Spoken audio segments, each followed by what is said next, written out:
Mohon dukungannya dengan cara subscribe channel ini, karena dengan kalian subscribe akan membuat saya lebih termotivasi untuk mengupload video, dan jangan lupa aktifin notifikasinya ya. Terima kasih. Halo pejuang nih, bagaimana nih kabarnya? Semoga tetap semangat untuk belajar ya. Halo, kembali lagi sama Mutia di sini. Untuk yang baru bergabung pada channel ini, halo, salam kenal.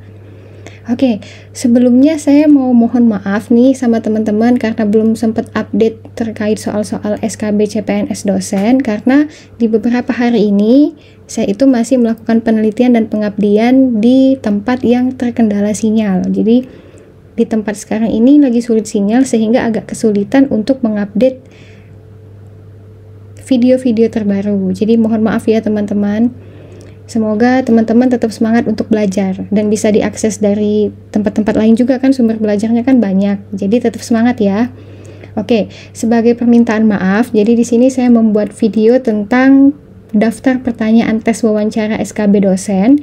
Di sini saya ambil berdasarkan pengalaman teman-teman saya yang telah lulus di SKB dosen.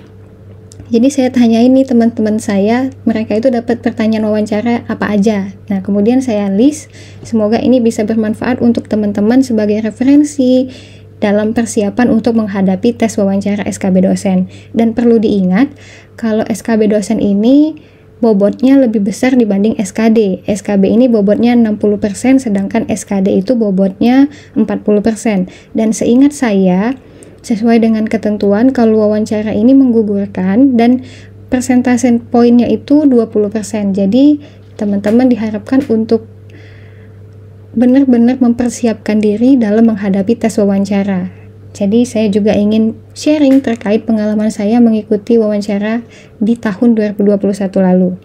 Oke, jadi langsung saja, ini daftar pertanyaan wawancara SKB dosen yang saya kumpulkan dari pengalaman saya dan teman-teman saya. Yang pertama, itu semua kami ditanya tentang untuk memperkenalkan diri. Jadi di sini lebih ke perkenalan diri yang singkat, padat, dan jelas. Pasti teman-teman sudah paham kan? Yang kedua itu pertanyaan mengapa ingin menjadi dosen. Dari banyaknya profesi dengan gaji yang lebih menjamin, kenapa Bapak atau Ibu itu lebih memilih untuk menjadi dosen? Jadi di sini jawabannya yang profesional ya, maksudnya jawaban yang memang meyakinkan pewawancara.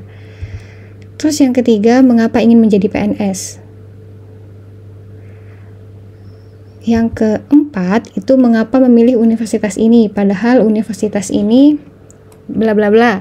Untuk pertanyaan nomor 3 itu saya nggak dapat, saya dapat ke pertanyaan nomor 4. Jadi waktu itu ditanya mengapa memilih universitas ini, karena saya itu kan dengan formasi yang saya ambil itu jaraknya jauh tuh dari tempat asal saya sama formasi yang sekarang.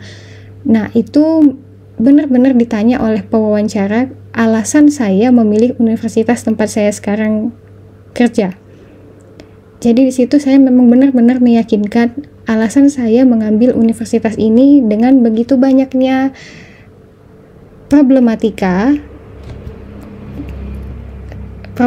saya untuk memilih formasi yang keberadaannya itu jauh dari daerah asal saya. Nah, jadi memang benar-benar harus meyakinkan. Yang kelima itu apa yang membuat Anda berbeda sehingga kami harus memilih Anda. Nah, berarti di sini kita menyebutkan keunggulan kita dibanding yang lain. Kita itu bedanya di mana? Jadi sedikit agak mempromosikan diri terkait kelebihan yang kita atau keunggulan yang kita miliki. Terus yang keenam itu apa kontribusi Anda jika nanti terpilih menjadi dosen PNS? Nah, di sini berarti kita itu bukan menjanjikan hal-hal yang tidak akan kita kerjakan, maksudnya itu yang tidak bisa kita kerjakan, tapi di sini kita lebih menjanjikan tentang profesionalisme kita. Misalnya nih, kalau saya dulu lebih menjanjikan untuk selalu mengupdate diri terkait dengan keilmuan dan teknologi, mengabdikan diri saya dengan melakukan tridharma perguruan tinggi, melakukan tupoksi saya, memberikan hal-hal yang saya tahu ke mahasiswa yang seperti itu. Jadi kontribusinya itu lebih ke hal-hal yang memang logika untuk kita kerjakan atau rasional untuk kita kerjakan. Jadi jangan menjanjikan hal-hal yang agak di luar nalar atau yang susah kita kerjakan. Terus yang ketujuh, itu jika terpilih apa rencana jangka pendek, menengah, dan jangka panjang dalam Tridharma perguruan tinggi Anda. Nah ini, kalau dulu saya nggak dapat pertanyaan ini, jadi ini pertanyaan dari yang ditanyakan ke teman saya. Kalau dulu saya itu lebih ditanyakan apa rencana Anda dalam 5 tahun ke depan. Jadi di situ saya lebih menjawab tentang tupoksi dan keinginan melanjutkan kuliah serta keinginan untuk meningkatkan jabatan keprofesionalan, yaitu jabatan akademik dan jabatan fungsional. Terus di sini daftar pertanyaan selanjutnya itu kontribusi Anda pada bidang keilmuan Anda di era teknologi saat ini. Nah, saya dapat pertanyaan ini. Jadi karena pas tes PNS ini kebetulan saya juga mempunyai akun Instagram untuk berbagi pengetahuan tentang ekonomi dan akuntansi. Jadi saya mengangkat itu untuk menjadi jawaban dari pertanyaan ini. Dan kebetulan itu memang di bidang keilmuan saya dan penggunaan teknologi untuk menyebarkan pengetahuan tersebut. Terus di sini jika Anda terpilih, apakah Anda siap berhadapan dengan perbedaan budaya, agama, ras, dan golongan di lingkungan kerja nantinya? Apa strategi yang Anda lakukan? Oke, jadi ini pertanyaan saya. Ini yang ditanyakan penguji pewawancara ke saya itu beberapa kali saya dapat pertanyaan ini. Maksudnya itu saya ditanyakan hal yang sama untuk menilai apakah saya itu memang benar-benar siap dan benar-benar memilih formasi yang sekarang.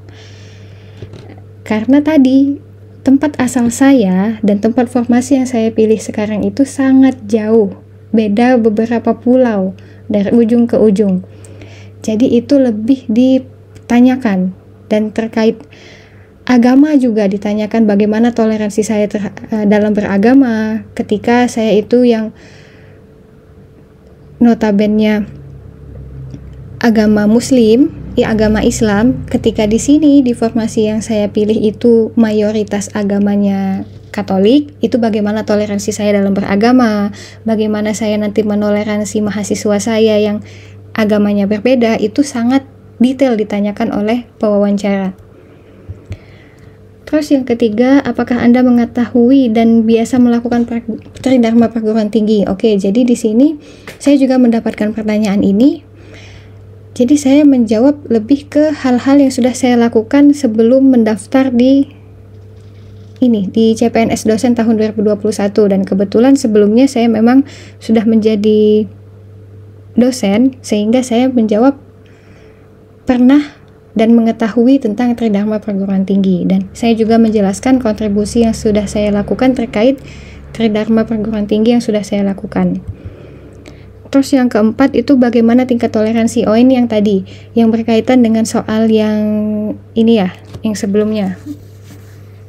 Pokoknya saya itu lebih sering mendapatkan pertanyaan tentang toleransi karena itu tadi, karena perbedaan jarak yang jauh dari tempat asal saya sama formasi yang saya pilih. Terus yang kelima itu, apakah Anda peduli dengan perkembangan teknologi saat ini? Nah, jadi ini ditanyakan ke teman saya, bukan saya.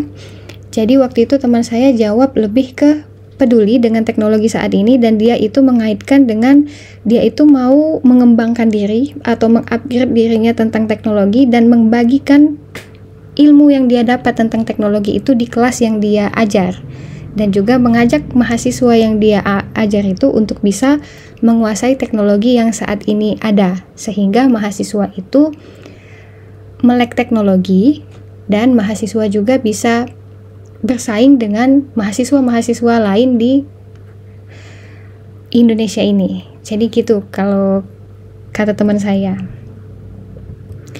Jadi itu daftar pertanyaan tentang wawancara SKB dosen yang saya kumpulkan dari teman-teman saya dan pengalaman saya pribadi.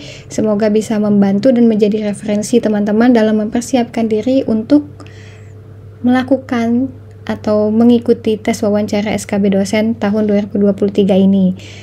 Terima kasih telah menyimak dari awal hingga akhir, semoga bermanfaat, dan harapan saya semoga teman-teman semua itu bisa lulus CPNS tahun 2023 ini.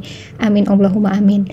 Makin semangat belajar, makin semangat sedekahnya, makin semangat doanya ya. Terima kasih semua, dan jangan lupa untuk subscribe, like, dan share ke teman-teman lain. Semoga bermanfaat juga untuk yang sedang mempersiapkan diri mengikuti SKB CPNS dosen. Terima kasih. Wassalamualaikum warahmatullahi wabarakatuh.